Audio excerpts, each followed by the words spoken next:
News ચેનલમાં આપનું હાર્દિક સ્વાગત છે. હું પત્રકાર રાણાભાઈ પારેખ. આવો જોઈએ આજના સમાચાર.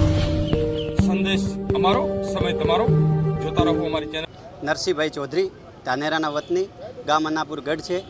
અને હવે જ્યારે આ વાવ થરાદ જિલ્લો આખો અલગ બનાવાયો છે, સરકારે જે નિર્ણય લીધો, કઈ રીતે જુઓ છો, કઈ રીતે આપે ને આનો વિકાસ થશે અને ધાનેરા તાલુકાના અહીંયા સુરતમાં વસે છે ભાઈઓ, એ બધા સમર્થનમાં આવ્યા છે. અને અમને વિશ્વાસ છે શંકરભાઈ ચૌધરી ઉપર અને સરકાર, ગુજરાત સરકાર ઉપર, કે ધાનેરાનો પણ વિકાસ થશે. આખા બનાસ થરાદ જિલ્લા, વાવ થરાદ જિલ્લાનો પણ વિકાસ થશે.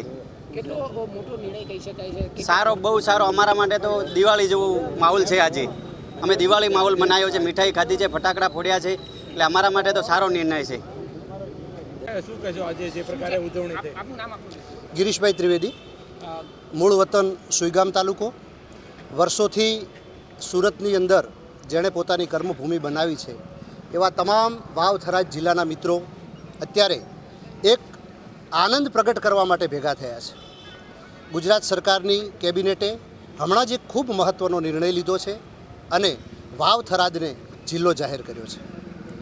કાંકરેજ, દિયોદર, લાખણી, થરાદ, ધાનેરા, સુઈગામ અને વાવ, આ બધા જ તાલુકાઓ ભેગા મળીને એક થરાદ જિલ્લાનું નિર્માણ કર્યું છે. થરાદ જિલ્લો એ ભૌગોલિક દૃષ્ટિએ છેવાડાના જે પહેલાં જિલ્લો હતો બનાસકાંઠા પાલનપુર, એ 150 કિલોમીટર સુધી અમારા વિસ્તારને દૂર થતું હતું. જ્યારે આજે થરાદ જિલ્લો બનવાથી પ્રજામાં ખૂબ જ ઉત્સાહ છે.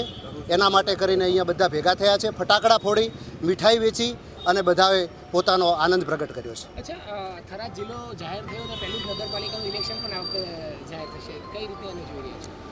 થરાદ નગરપાલિકાનું ઇલેક્શન, ઘણી બધી ગુજરાતની નગરપાલિકાઓનું ઇલેક્શન જાહેર થઈ ચૂક્યું છે અને થરાદ જિલ્લાનું હજુ આ વખતે હજુ આવ્યું નથી.